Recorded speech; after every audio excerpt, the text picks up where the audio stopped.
We start reading those commandments. Now, God made us in His image. And so a lot of His attributes, a lot of the way God is the way we are automatically without even thinking. Now, you've got your, let's say, for example, a son in your house. I'll pick on my son, Timmy. He lives in our house, and I'm going to set down rules for him in our house. What's the first rule I'm going to give him? I'm going to give him the most important first. Because I realize you get 2 or 3 rules, after that you don't even remember what they were. But the ones that you're really concerned about, you say first. Right after that.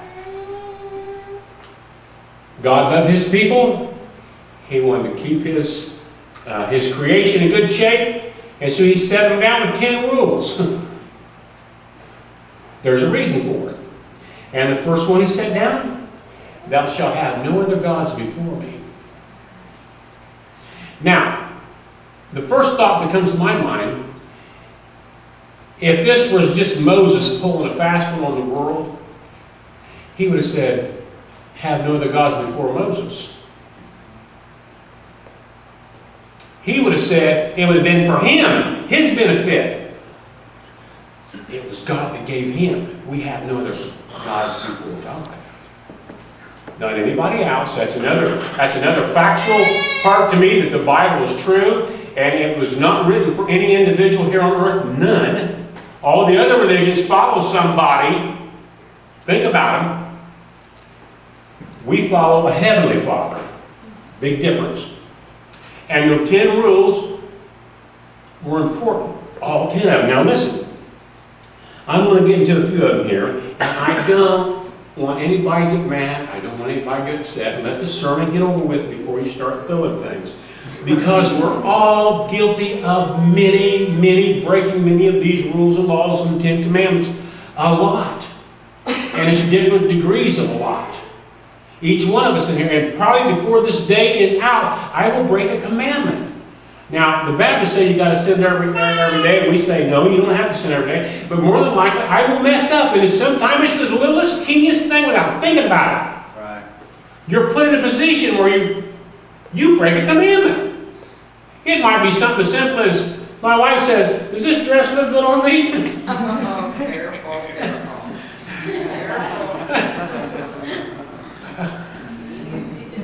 The Bible says, thou shalt not lie. But only an idiot would tell the truth in cases like that. I'm saying we're put in the most awkward positions constantly to mess these commandments up. Every one of them. Me and my wife has a little dispute down there, and she's not wrong necessarily on some of these items. And I know it's just me, I'm a little bit fussier than other people, but I remember back one time when I was a marshal in Fairmount, I had a young man that had the store called me from downtown and said he was shoplifting. And I come down and got him, and I knew the young man. I said, well, I better take him home to your dad, and we'll discuss this. And I was kind of a little bit of an independent marshal. I would rather keep him out of the court system if possible, because it seemed like once you're in the court system, you've just lost another one. And I would work with the parents if the parents would work with me. And so I took this gentleman home, and of course his dad just went through the roof and was going to beat his brains out and all this stuff. And he said, well, what did he steal? And I said, well, he stole a candy bar. And the dad stopped and looked at me and says, you mean to tell me you brought my son down here for stealing a candy bar? And he started ragging on me. I said, theft is theft. If you're a thief, it doesn't matter if you're stealing a candy bar or a car. You're a thief. That's one of the commandments. Right. I was over, I'm not going to mention the store in case somebody remember that I seen them. But somebody was dressed very Christian-like, elderly lady, over there at Troyer's.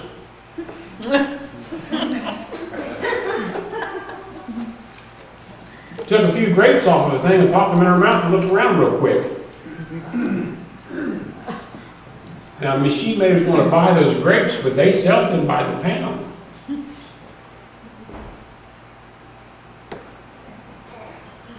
My little brother Tom, years ago at a Standard Food Market across the street from where the church was at, he was fairly young then, didn't think much about it, and he was in there and he found some candy, one of the things they had to buy the lots, the big bags you fill up with, and he took a few pieces of candy, threw it in his mouth, never thought nothing about it. When they had a security officer in there come up and tagged him for shoplifting, and got a shoplifting record. He was like 15 or 16. He said, I thought they were free. They were saying there were samples. It didn't matter. He wasn't going to pay for them. Now later, Tom caught on to life and became a police officer himself and went to college and went down and did missionary work. He was a good guy. But he didn't think about it. See, those little things you don't think about, you just broke God's commandments. I'm telling you, if you want His blessing on this country, on your life, on your family, you need to keep all 10 of His commandments. That's right. Every one of them. Amen. One of the things that's going on now is just absolutely really affecting me, and I don't even know how to deal with it anymore. My wife and I like to watch some of the old-time TV shows, and I never really paid much attention. And then some of them got a little bit more modern, we like Newhart and just things like that. And every once in a while, I'll hear one of them people on that show just take God's name in vain like it's nothing. Just pop it right out of their mouth like boom. It's nothing. And I'm thinking, I'm allowing that in my home. That's the third commandment. That's before the adultery and the thieving and everything. That's the most serious thing. And our nation is just doing that like it's a big joke. I see this OMG for a long time and I watch, and I can't believe what they were using that for. We're losing our nation, we're losing our God. You think for 1 second one of them silly Muslims is going to say that against Muhammad? Right. They'll burn down a nation, but our God to bless this nation and made us what we were to bless the whole world, we just laugh about God's name in vain. There was a time when I was a young police officer, you could arrest somebody for that in this country. Did you know that? Profanity on the street, that's what it was called. And yet today, it's nothing. Our children come home from school and say, and we expect God's blessing on us and this nation. We have a form of godliness, but denying the power therein. We're laughing at God and His commandments. We're spitting in His face, and we want His blessing. And people that have that in their home, and people that do things like that, things that go wrong, and they're mad at God about it.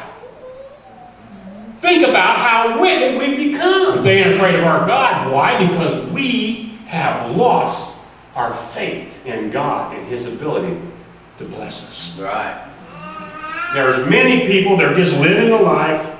They're living a lie. They're constantly lying. They're constantly stealing even the littlest things. And I'm so careful with my taxes anymore because I realize I have pulled some fast ones in the past. And it was perfectly legal, supposedly, but I'm very uncomfortable about it now, and I'm very careful.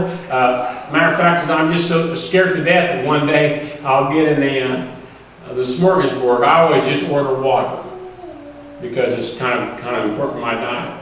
And I'm always afraid they think I'm sipping out of a Rose's pop or something. She bought one.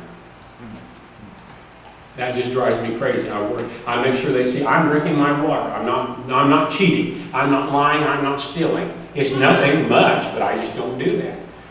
There was a family up there just recently up in I think it was up in Auburn. There's a Colonel Sanders up there, and the husband and wife and their little 3-year-old went in there and got a little meal for him, and then they got the buffet, and they come out. They gave an extra chicken wing to the little kid and actually come out and arrested them. They arrested him. I said, I'd never walk in that Colonel Sanders again up there. They sure did. He got an arrest record and everything because they were stealing a chicken leg. But the fact of it is, the commandment's the commandment. You're not supposed to do that. I mean, the law's the law. You're not supposed to do that, but they did. And I hope that closes that place down one day. I don't know if it might have for a while. I guess it happened a few years back. And I thought, now that's pretty chintzy. And then I got to thinking, Lord, am I really that worried about stealing or breaking your commandment, or am I worried about getting caught? Either going to get arrested for something. I'm very picky. See, now I'm going telling my family here, and I shouldn't, because I love our choir leader, and I'm not going to mention her name. She doesn't mind parking in no parking zone when it's convenient. What are you doing? What's the matter with somebody to do that? I'm just very fussy about stuff like that. I don't know. It's not that I don't think that's any unforgivable sin or anything. I'm just worried that kind of thing, doing things wrong. Of course, I spend so much time somebody coming up and complaining about everybody's every little thing. But the fact is, we need to strive very hard to keep God's 10 Commandments. We need to do that if we want His blessings.